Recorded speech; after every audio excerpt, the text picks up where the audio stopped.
Hello, and welcome to the Student Forum on Vaping. I'm your host, Tyler McCollum. Over the last few years, vaping has become increasingly popular among high school students all over the country. Many see vaping as a safer alternative to smoking, but is vaping really as safe as it seems? Today we are joined by a panel of experts who will help to shed some light on the myths and facts of vaping. Please join me in welcoming Albie Budnitz, Doctor of Internal Medicine at Southern New Hampshire Health, Cameo Chassie of the Nashua Prevention Coalition, and Keith Richard, Principal at Nashua High School South.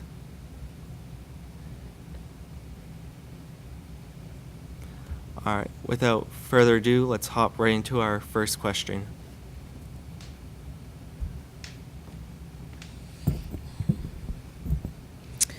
Hi, my name is Erica Frothingham, and my question is for Dr. Budnitz. What are the dangers of vaping?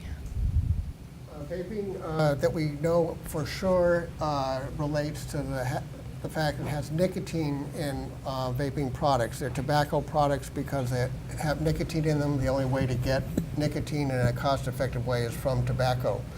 There are potentially lots of other dangers to vaping that are similar to combustible cigarettes, but the number one problem, especially with kids vaping, is its effect on the brain.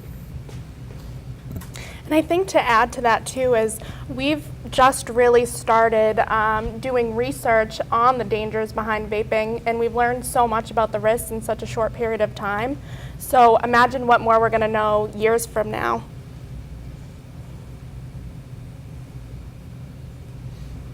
Those are some great responses, so let's go into our second question here. Hi, my name is Glenn Preston. My question is from Dr. Budnitz. What kind of effect does vaping have on the brain? So vaping has, or electronic cigarettes, also called electronic nicotine delivery systems, or the latest name is heated tobacco products, have nicotine in them. And nicotine, we know, is an addictive substance. And from data from combustible cigarettes back in the 40s and 50s, we know that it's highly addictive, and it affects kids' brains. It affects everybody's brains, but it affects developing brains much quicker. So if you start using nicotine, especially inhaling nicotine as a teenager, your brain actually changes forever. So your brain becomes hardwired to be susceptible to various addicting substances. The ones that we know are opioids, which of course everybody talks about these days, and alcohol. That's what's been that we know for sure with robust data over the last 50 years. And we know that electronic cigarettes are made from tobacco. They have nicotine in them. One of the newest ones, Juuls, actually in one pod, as they call it, or cartridge, has the same amount of nicotine as an entire pack of cigarettes. So if a teenager uses nicotine a few days a week for several weeks, the same effects will be on their brain as if an adult with a totally developed brain, say a woman after age 20 or a man after age 25, ours develop a little bit slower, but it will take them several cigarettes or several e-cigarettes daily for several weeks rather than several a week for several weeks to get the same changes in the brain. And those changes in the brain are forever.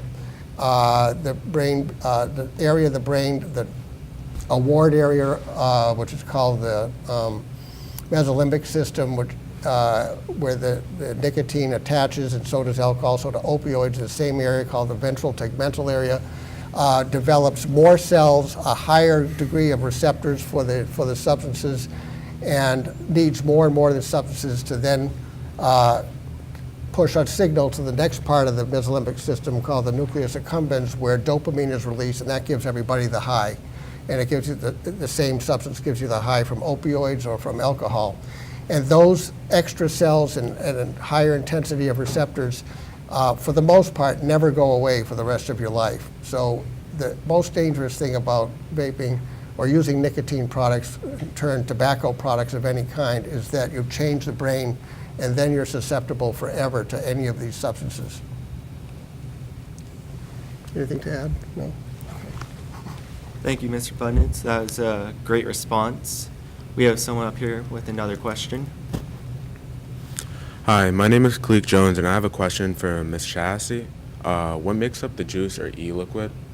So there are so many varieties of e-juices being sold that it's really difficult to know what exactly is in them, and manufacturers aren't required to report all the ingredients that they contain.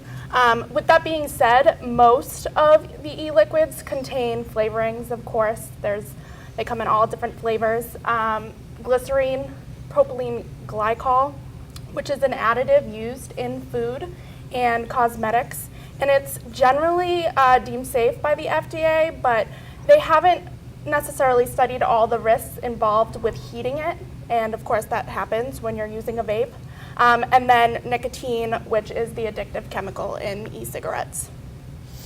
I just might add, if I can, that the substances that are deemed safe that Cameo just mentioned were studied as ingested substances when you eat them and swallow them, not when they're heated and then inhaled into the lungs.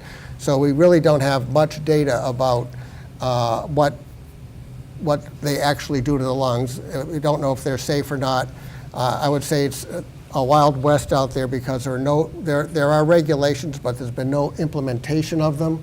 They were put out by the Obama administration in August of 2016, and then when things changed, they were never implemented, as opposed to in Europe and England, where they have these regulations so that we can know what's in these products and study them. So right now in the U.S., it's the Wild West out there. There's over 500 different heated tobacco products, and there's thousands of flavors to them, and it's going to take time for us to get real data to see what their effects are. All right. We have someone up here for another question for the panel. Hi, my name is Emmanuel. My question is for Mr. Richard.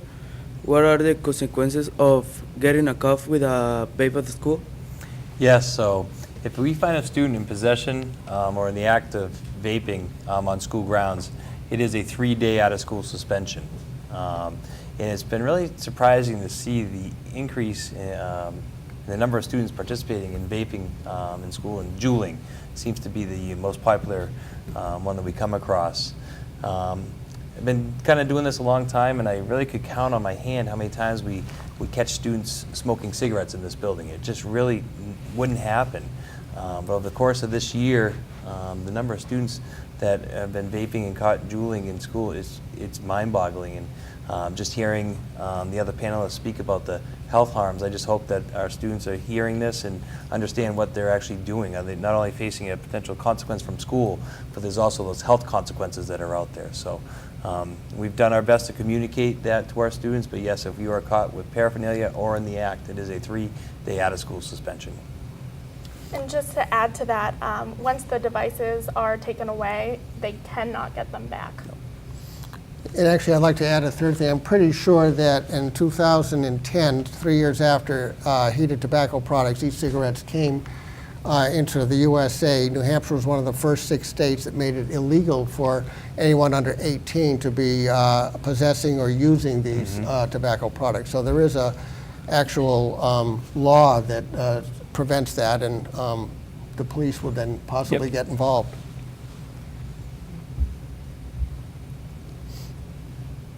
Hopefully all the students here will hear that and understand that myth.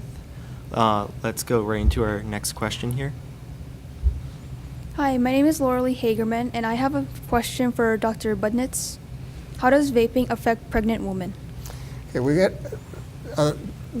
we don't have a lot of data on that, but we know that tobacco products affect all parts of pregnancies. The little data that we have do suggest that it causes similar, but perhaps not as bad of a problem as combustible cigarettes. And those problems are having small babies, babies that are in trouble after they're born, die earlier, and it also makes the pregnancy much harder for the woman who's pregnant in relation to especially breathing. Once you get pregnant, you develop some restriction from your breathing as the baby grows and puts restriction on your lungs, and this just adds to that. However, that's all actually very early data. The problem with science is that we actually need a lot of data to say things that we know for sure. Okay, we have another student at the panel, or at the podium. Hi, my name is Katie Q. My question is for Dr. Budnitz. What chemicals have been found in vaping devices? So what's been studied is by the FDA that we know are that they have a lot of different chemicals and gaseous products. And actually, vaping, I just want to state that it isn't, you're not really inhaling a vapor, which sounds pretty benign. It's actually when these cartridges or pods, like in the Juuls, are heated, it makes an aerosol. And aerosols get deep into the lung. And what's been studied has shown at least a half a dozen or more human carcinogens, things that they would not allow in food products, for example, and probably a dozen other irritants. Now, this is much less than combustible cigarettes, so they are probably, everyone would agree, less harmful than combustible, a regular cigarette, cigar, pipe, but they're not harmless by any means, including having human carcinogens in them. Again, as Cameo said, there's hundreds and hundreds of products out there, and they're not being studied right now because the regulations are not being implemented or enforced. And so everybody is sort of making their own product, and so we don't know what's in every different product. There's more data being compiled, but it takes time to compile it.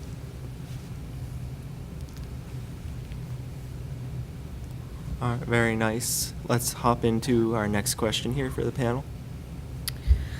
My next question is for Dr. Budnitz.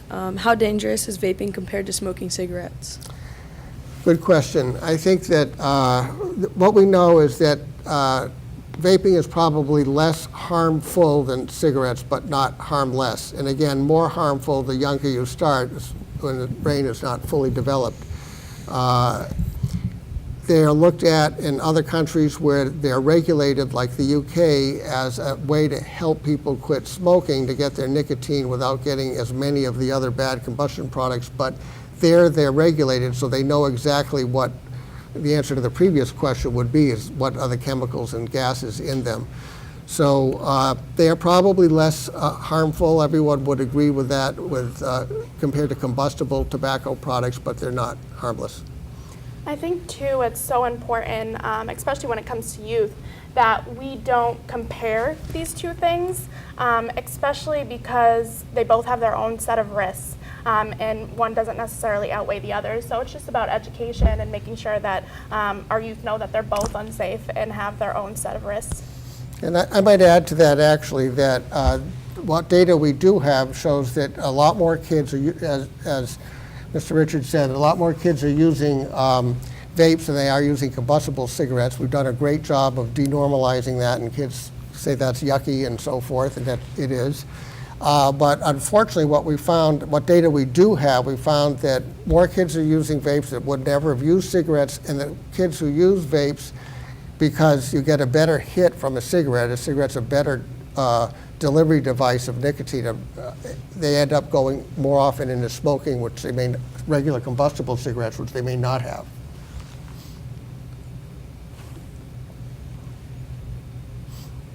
Very well said, thank you. We have another student with a question.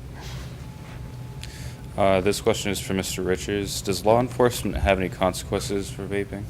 Yes, as Dr. Bundes mentioned earlier, it is illegal for students, people under the age of 18 to be in possession of tobacco products, and electronic cigarettes fall in that category. So at Nashua High School South and Nashua High School North, we are very lucky that we have a full-time SRO at each of our schools. And when we find students that are in possession of or in the act of vaping or juuling, we always work with our SRO, and he has written tickets. There's a ticket that then you have to go in front of a judge, and it's a large fine. So it's hopefully just one more deterrent that students who are thinking about it just will not pick that Juul up and give it a shot. All right, we have another question. Hi, my question is for Dr. Budnitz. Can you explain popcorn lung? Interesting question. That came up lately, and I don't know if what you're studying, but that's a good question. And Popcorn lung is a type of disease of the lungs that was discovered in popcorn manufacturing when, like microwave popcorn and the other popcorn that you buy that's already been popped, that has any flavoring, butter flavoring or other flavorings. And they found that even though this I think it's really an excellent key question, because they found that even though these flavorings were FDA approved as being ingested, when they were manufactured and put into the popcorn, they developed vapors and things that were inhaled by the workers. And the result of that was, in susceptible workers, something called popcorn lung. And what popcorn lung does is it causes an immune reaction in the lung that causes inflammation and fibrosis, and the lungs become small, fibrotic, and don't work. And those people are impaired for the rest of their lives. We're worried that vaping, aerosolizing, if we will, may end up that way. We don't know that, but we do know about popcorn lung. All right, we have another question for the panel. Hi, my next question is for Ms. Chese. Is vaping common, and what are some of the statistics? Yeah, so we already touched upon this a bit, but as many of you know, vaping has become very common in recent years. It's on social media, and there's vape shops popping up everywhere, especially in a lot of downtown locations. But it's important to note that the majority of young people aren't using these devices. In Nashua specifically, 23.8% of high school students and 4.5% of middle school students reported that they had used a vaping device in the past 30 days, and that was reported on in the spring 2017 Youth Risk Behavior Survey. So I just want to stress that even though it's very important we continue to educate our students so that we can reduce that number, it's also important that we give kudos to the majority of our Nashua youth who aren't using these and give them the tools that they can educate their peers. And I would want to add, while waiting for the next question, that I thank you all for doing this and for making this forum possible and having us here. You're the ones that are going to be in charge and have to make the world better, and this is a great way to start. Thank you. All right, we have another question. Hi, my question is for Mrs. Chassie. If it's just vapor being inhaled or exhaled, then why is it so dangerous?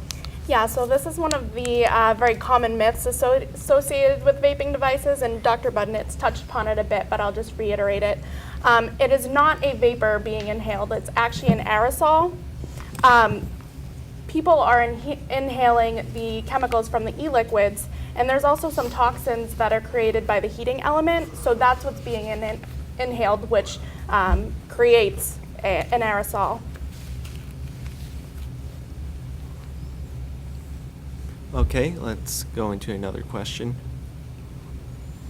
Hi, my question is for Dr. Butnitz. Is there a risk of secondhand smoke with vaping? Again, we don't have a lot of data, but the data that we have is that all the products that you get in the aerosols directly by inhaling them and that you put out in the big plumes, that those same chemicals are in those plumes. And so the feeling is that secondhand aerosols from vapes are probably, again, not as dangerous as secondhand smoke from combustible cigarettes, but still dangerous, and others should not be exposed to it if they want to breathe clean air. Okay, we have another question. My question is for Ms. Chassie. Do Juuls contain nicotine? Yes, so all Juul pods contain nicotine. They usually have a nicotine content of 5%. And I think, again, Dr. Budnitz mentioned this already, but 1 Juul pod is equivalent to about, or allows about 200 puffs, and that's equivalent to about 1 package of cigarettes. We have our last speaker up here with a question. This one's for Mr. Richards. What resources are there for students struggling with vaping? Yeah, if there's a student out there who's watching this or hears about this, please contact us. Talk to your counselor. Talk to our school nurses. As you can see, we're working very closely with our community partners here Mrs. Chassie came in and did a presentation earlier this year to all the grades. And I'm hoping that's probably where that popcorn question came up, because I know that means you guys are listening and hearing the effects, because that was a slide that she had shared on that day. We have a substance abuse counselor here. We will get you any of the resources you need. And if you really want to stop, if this is an activity you found yourself stuck in and just can't find a way out, you just got to talk to somebody. You got to find the resources available, and that would be first start with your counselor, assistant principal, teacher. Come see me. I'm here for you. And we work very closely with the community to help our students.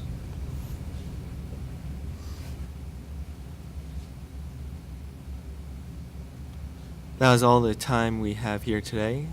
Thank you to Keith Richard, Cameo Chassie, and Dr. Budnitz for joining us, and a special thanks to Mr. Scott Anderson's health class for researching the questions, and to the Nashua Prevention Coalition for giving us the opportunity to make this.